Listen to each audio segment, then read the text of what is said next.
Ich muss euch was sagen. Ich gebe auf. Ihr seht mich als jemand, der ambitioniert ist und versucht, sich so viele Skills anzueignen, um motiviert das eigene Leben zu bestreiten. Aber auf Dauer ist das Einzige, was mir diese Ziele brachten, Lustlosigkeit und das Gefühl von Einsamkeit. Weil jede andere Person mit voller Energie diese Ziele anstreben würde. Warum? Warum habe ich diesen Drang nicht? Warum bin ich da so anders als alle anderen? Schon etwas beunruhigend, aber so real, oder? Okay, gehen wir erstmal ein paar Schritte zurück zu dem Punkt, an dem ich anfing, meine Ziele und mich als Person in Frage zu stellen. Es war ein recht normaler Tag, an dem ich zu Hause saß, mich etwas von der Uni erholte und mit Freunden schrieb. Wir haben über unsere Musikziele geredet und vielleicht wisst ihr es noch aus älteren Videos, dass ich mir in der Musik auf jeden Fall was vorgenommen hatte. Das war vor gut 1,5 Jahren und neben ein bisschen Akkorde spielen und vereinzelt Lieder klimpern hat sich eigentlich nichts getan. Nichts von Freispielen oder Improvisieren, wie ich es mir aufgeschrieben habe. Ich dachte mir, dass zum Beispiel die Uni, Arbeit und YouTube, also einfach der Mangel an genügend Zeit, der Grund für den geringen Fortschritt waren. Bis aber eine simple Frage mich völlig aus dem Konzept gebracht hat. Wer ist dein Lieblingsinterpret? Welche Musik hörst du am liebsten? Ja, okay, ich weiß, es klingt sehr banal und nicht nach einer Frage, die meine Existenz zunichte machen könnte. Aber es bewirkte irgendwas in mir. Ich stellte mir die Fragen, warum mache ich überhaupt Musik? Weil ich für die Musik brenne oder nicht?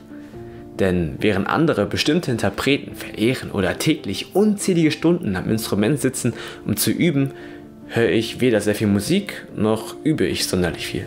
Obwohl ich das wusste und mir bewusst war, was ich machen muss, um etwa dahin zu kommen, improvisieren zu können, fehlt es mir an Motivation, Energie, Antrieb. Egal wie oft ich es versuchte und mir vornahm zu üben, hielt es nicht lange an oder zog mich viel mehr an meine Energie, als dass ich welche erhielt. Das Bild eines leidenschaftlichen Musikers, was ich seit Jahren über mich hatte, brach Stück für Stück zusammen.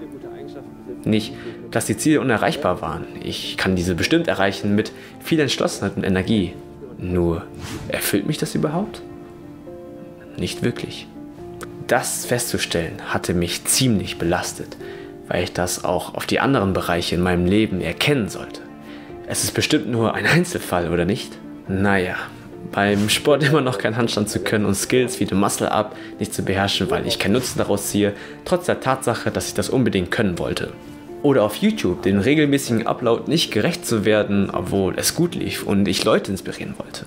Jedes dieser coolen Hobbys bzw. Rollen, die ich mir aneignete und ich zu meiner Persönlichkeit zurechnete, fing an ineinander zu fallen. Alles, was ich mir aufbaute, war gestützt von Erwartungen anderer und nicht meinen eigenen Bedürfnissen. Wieso tue ich mir das an? Wer bin ich? Was macht mich eigentlich aus? Ich war ein Nebenprodukt aus der Angst, nicht alleine sein zu wollen und in der Gemeinschaft mitlaufen sowie mitreden zu können.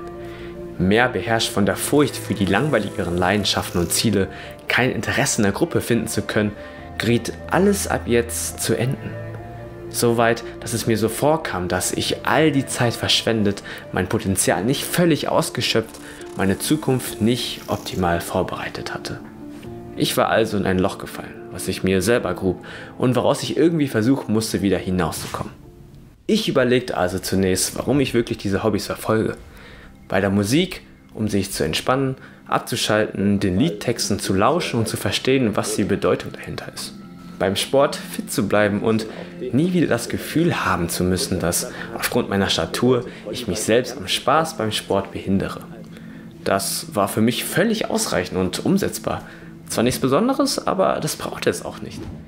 So konnte ich mir den Druck auf mir selber entnehmen und dann andere Ziele, an denen ich unbewusst bereits schon mehr Energie gesteckt hatte, ohne irgendeine Form der Ermüdung zu spüren, zu verfolgen. Anscheinend beschäftigte ich mich zum Beispiel viel mehr damit, zu lernen, wie man lernt, oder mit dem Verstehen von menschlichen Verhalten oder Geschichten und Charakterentwicklungen aus fiktiven Geschichten, um ein paar Dinge zu nennen.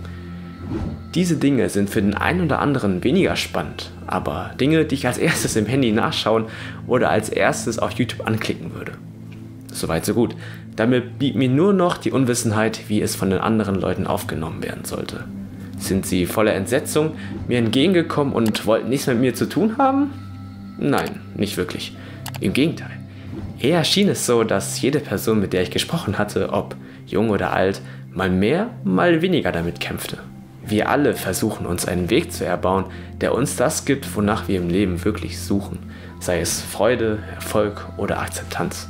Dabei von anderen Leuten inspiriert zu werden, die vermeintlich unsere Ziele bereits erreicht haben, ist auf jeden Fall hilfreich, aber hindert zumindest mich daran, meinen für mich idealen Weg zu gehen. Das war der Zeitpunkt, an dem ich wieder verstand, woran ich noch arbeiten muss und vermutlich dauerhaft arbeiten werde.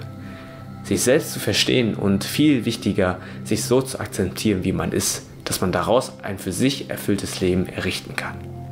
Also zu hinterfragen, was hinter den Zielen steckt, die man sich immer wieder und wieder setzt, zeigt sicherlich vieles über einen selbst, welche Leidenschaften man wirklich hat, was das eigene Leben komplett verändern kann.